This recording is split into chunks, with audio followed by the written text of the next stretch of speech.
Honours ভর্তি পরীক্ষার ক্ষেত্রে তোমরা শেষ সময়ে কি পড়বা দিশা পাচ্ছ না। বাংলা, ইংরেজি, সাধারণ জ্ঞানের টোটাল 10টা গুরুত্বপূর্ণ টপিক তোমাদের আজকে শেয়ার করছি। এইগুলো অন্ততপক্ষে একটু ভালো করে দেখে যাও। ইনশাআল্লাহ এই 10টা টপিকের ম্যাক্সিমাম টপিক থেকে তোমাদের এমসিকিউ আসবে। তোমাদের এখানে প্রায় বাংলা, ইংরেজি, সাধারণ জ্ঞানের 60 মার্ক। 10টা টপিক মানে তুমি মোটামুটি আমি যদি ধরি মিনিমাম 40 থেকে 50 মার্ক তোমরা আশা করতে পারো এইসব জায়গা থেকে। মিনিমাম আসলে 40 মার্ক তোমরা পেতে পারো। এখন বাকিটা আল্লাহ ভরসা। এই জায়গায় আমি তোমাদেরকে বাংলা দিয়ে শুরু করি। যারা এখন আমাদের channel subscribe, Facebook page follow তোমরা দিয়ে রাখো, কারণ তোমাদের অনার্স ভর্তি কিন্তু আরও দীর্ঘমেয়াদী দিবে, আরও 3-4 মাস চলবে। এই চূড়ান্ত পুরো কার্যক্রমের রেজাল্ট, চূড়ান্ত ভর্তি, এটা ওটা সব আপডেটগুলো এখানে পাবা। আমাদের সাথে কানেক্টেড থাকবে ইনশাআল্লাহ ভাইয়া। এবার আমরা কথা বলি প্রথম পত্র নিয়ে। প্রথম পত্রের ক্ষেত্রে তোমরা অবশ্যই বিলাসী, অপরিচিতা বিলাসী, মাসি পিসি, আমার পথ, রেইনকোট, সোনার তরী, বিদ্রোহী, তারে মনে পড়ে, 18 বছর বয়স, ফেব্রুয়ারি 69, এই টপিকগুলো গদ্য এবং কবিতা থেকে অফকোর্স দেখে যাবা। এখানে দুটো টপিক মিসিং গেছে, সেটা আমি একটু ক্লিয়ার করি। সেটা হচ্ছে লাল সালু এবং হচ্ছে সিরাজউদ্দৌলা। এই লাল সালু আর সিরাজউদ্দৌলা থেকে তোমরা কিন্তু মাস্ট এমসিকিউ পাবাই। তা আমি এখানে প্রথম দ্বিতীয় পত্রের পার্টটা মিস করেছি, বা পার্ট থেকে 2টা এমসিকিউ থাকবেই, থাকবে মানে থাকবেই। আর এই 10টা টপিক দেখে যাও। বাংলা দ্বিতীয় পত্রের ক্ষেত্রে যুক্তবর্ণ, বিপরীত শব্দ, প্রতিশব্দ, কারক বিভক্তি, বাগধারা, বিরাম চিহ্ন, একই শব্দে ভিন্নত্ব প্রয়োগ, উপসর্গ, প্রত্যয়, পারিভাষিক শব্দ, বাংলা ব্যাকরণ নিয়ম, শব্দ শ্রেণী বিভাগ, এই টপিকগুলো দেখে যাবা।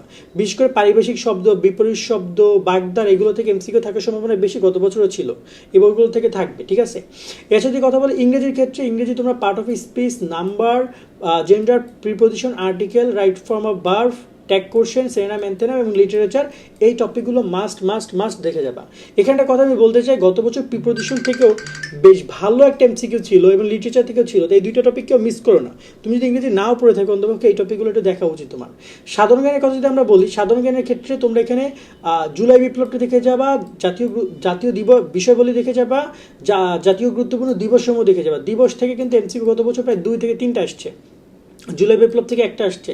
পুরস্কার সম্মাননা, বিশেষ করে 21শে পদক, স্বাধীনতা পদক, এগুলো দেখে যাবা। সংসদ ভবনটা দেখে যাবা। সংসদ ভবনের বিভিন্ন অবকাঠামো, বিভিন্ন প্রকার এটা ওটা বিষয় রয়েছে, সেগুলো দেখে যাবা। ঐতিহাসিক গুরুত্বপূর্ণ স্থান, জাতীয় গুরুত্বপূর্ণ প্রতিষ্ঠান, বাংলাদেশ আন্তর্জাতিক। গত বছরও বাংলাদেশ এবং আন্তর্জাতিক টপিক থেকে কিন্তু প্রায় তোমাদের 7-8টা এমসিকিউ এসেছে। সেই বছরও 2টা এসেছে, এবছরও কিন্তু আসতে পারে। বৈষম্য বিরোধী আন্দোলন, গণ অভ্যুত্থান দেখে যাবা, গণপ্রজাতন্ত্রী বাংলাদেশ সংবিধান দেখে যাবা, বাংলাদেশের বিভিন্ন সম্পদ দেখে যাবা, ওসমান হাদি দেখে যাবা, নতুন সাম্প্রতিক 11টা দিবস দেখে যাবা। 11টা দিবস কিন্তু নতুন করে রেডি করা হয়েছে বা যুক্ত করা হয়েছে, যেটা নিয়ে আমাদের অতি সাম্প্রতিক যে একটা শিট আছে আমাদের কোর্সের মধ্যে, ওই শিটের মধ্যে এগুলো পাবা। কোর্সের স্টুডেন্ট নর্মাল বাইরে আমরা কিন্তু উল্লেখ করি না ওরকমভাবে। তো এই হচ্ছে আপাতত কথা। এভাবে সুন্দর করে তোমরা প্রিপারেশন না, আমি মনে করি এটা বেস্ট কিছু হইতে পারে তোমাদের সামনে, তোমাদের জন্য। তো সুন্দর করে পড়াশোনা করো ভাইয়া। আমি তোমাদেরকে বলবো যে এই টপিকগুলো তোমাদের মোটামুটি কাজে খুবই ইম্পর্টেন্ট। একবার হলেও দেখে যাও। যতটুকু মানে ম্যাক্সিমাম পসিবিলিটি আছে এগুলো থেকে এমসিকিউ রাখবে, তার 1-2টা রাখবেই। সো এখন দেখা যাক কতটুকু। আর বাংলা প্রথম পত্রের যদি কথা বলি, লাল সালু, সিরাজউদ্দৌলা সহপাঠ সহ খুব সুন্দরভাবে লেখক পরিচিতি দেখে যাবা। লেখক পরিচিতি থেকে 2 থেকে 3 এমসিকিউ পাবা। লেখা রাখো, এটা বলে দিলাম, 2টা থেকে 3টা এমসিকিউ পাবে লেখক পরিচিতি থেকে। তো অবশ্যই 10টা টপিক থেকে তুমি ভালো করে দেখে যাবা। আজকের মতো আমরা এখানে বিদায় নিচ্ছি। সকলে অনেক ভালো থাকবা। আল্লাহ হাফেজ।